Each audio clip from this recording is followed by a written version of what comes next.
পাটাপোতা নিয়ে বসে গেলাম নিজের কেরামত দেখাতে, কিন্তু দেখাতে গিয়ে বুঝলাম যে না, সেটা এত সহজ না। ব্লেন্ডারটা খুব ভালো ছিল।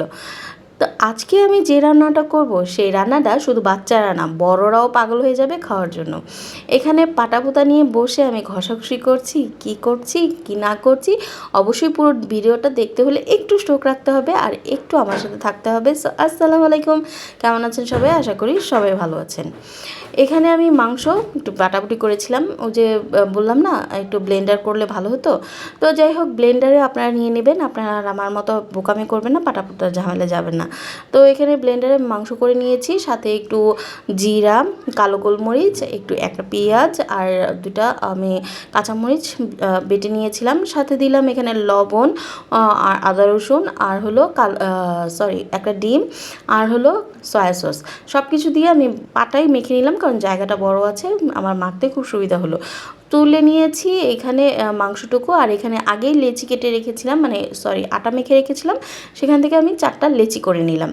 এটা কী বানাচ্ছি? এটা বানাচ্ছি খুব মজার একটা জিনিস। সমুচা তো আমরা অবশ্যই খাই, সবাই খেতে খুব পছন্দ করি, কিন্তু বাইরে যে সমুচাগুলো সেগুলো সুজি দিয়ে বানাই, কিন্তু আজকে আমি এই সমুচাটা বানাবো সেটা শুধুমাত্র মাংস দিয়ে। আর এই সমুচাটা হবে একদম অন্যরকম একটা সমুচা, আর এটা খেতে জাস্ট দুর্দান্ত। এটা জানি না আপনাদের ঘরে বানান কি না, তবে আমাদের ঘরে চায়ের সাথে তো বেশ চলে এটা, আর এটা খেতে না বেশ ভালো লাগে।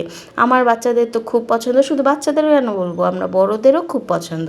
তো এই যে দেখতেই পেয়েছেন আমি কি করেছি, এখানে একটা লেচি নিয়ে আমি বড় দেখে একটা রুটি করেছি, তার উপরে আমি সেই বেটে রাখা মাংসগুলো স্প্রেড করে দিয়েছি, মাংসগুলো মেখে দিয়ে আমি এই একদম লতির মতো করে দিয়েছি। এটাকে কি বলে আমি ভুলে গেছি, যে একদম পুরো গোল করে নিয়েছি। আপনারা দেখতেই পাইছেন আমার ভিডিওতে যে আমি কি করেছি। তো এটা দেখতেই পাচ্ছেন আমি কোনা কোনা করে আমি চাকু দিয়ে কেটে নিয়েছি, যাতে এটা শেপটা খুব সুন্দর কোনা কোনা আসে, যাতে দেখতে না খুব সুন্দর লাগে, আবার খেতেও বেশ সুন্দর লাগে। এখানে এই কোনা কোনা করে করবেন, এটা দেখতেও খুব সুন্দর লাগবে, আর অল্প তেলে ভাজার কারণে এই মাংসগুলো যখন ভিতরে থাকবে না, তখন এটার স্বাদটা দ্বিগুণ লাগে। তো এটাকে আমরা কেচি সমুচা বলি, আবার অনেকে কোনা সমুচা বলি। এটা খেতে যে তার দুর্দান্ত লাগে না, যে কি বলবো।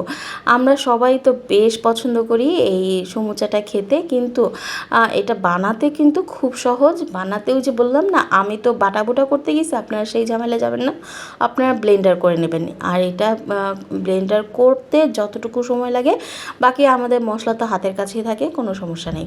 তো যাই হোক, এটা একটু ডুবো তেলে আমি একটু ভেজে নিলাম, আর ডুবো তেলটা আমি একদম লো ফ্লেমে রেখেছি, যার কারণে একদম ফুলে এটা দেখবেন একদম দ্বিগুণ হয়ে গিয়েছিল, আর খেতে মচমচে ছিল, খুব দুর্দান্ত ছিল।